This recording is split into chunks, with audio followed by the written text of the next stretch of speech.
అక్రమాలు అనేవాళ్ళు ఒక 20 ఏళ్ల క్రితం నేను ఈనాడు తర్వాత సిటీ కేబుల్ తేజ టీవీ అట్లాంటి రోజుల్లో వార్తలు రాసిన రోజుల్లో అది ఏది 94-2000లో రేషన్ అక్రమాలు అంటే అర్థం ఏంటంటే రేషన్ షాప్లో బియ్యం ఇయ్యరు, ఆ బియ్యాన్ని డీలర్కి కూడా ఇవ్వరు, తీసుకెళ్ళిపోయి అమ్మేసుకుంటారు.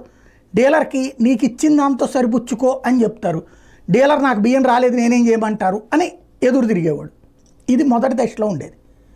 అయితే ఆ తర్వాత దశలో కాన్సెప్ట్ ఏమైందంటే డీలర్కి బియ్యం ఇస్తారు, డీలరు జనానికి నాకు బియ్యం రాలేదని చెప్పి, లేదా అప్పుడు రూల్ ఏంటి, ఈ టైం నుంచి ఈ టైం దాకా రేషన్ షాపు, నువ్వు ఆ టైంలో రాలేదు, షాప్ కట్టేశాక వచ్చావు కాబట్టి నేను ఇవ్వట్లేదు, ఇలాగా ఒక పావు వంతు మందో సగం మందికో రేషన్ ఇవ్వకుండా రెండో నెలలో వాళ్ళు వచ్చినప్పుడు పాతది కూడా సంతకం పెట్టించేసి రేషన్ ఇచ్చినట్టుగా ఈ బియ్యాన్ని వేరే వాళ్ళకి అది వ్యాపారస్తులకు అమ్ముకునేవాళ్ళు.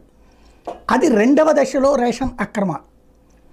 ఇప్పుడు జరుగుతున్నటువంటి రేషన్ అక్రమాలు నాకు తెలిసి ఇందులో కనబడుతున్న సత్యం పబ్లిక్గా ఎక్కడా కూడా రేషన్ డీలరు లేదా ఆ ఏదైతే రేషన్ వెహికల్ ఆపరేటర్ ఎవరైతే ఉంటారో వాళ్ళు బియ్యం ఇవ్వకుండా మోసం చేయట్లా, జనానికి బియ్యం ఇస్తున్నారు వాళ్ళు.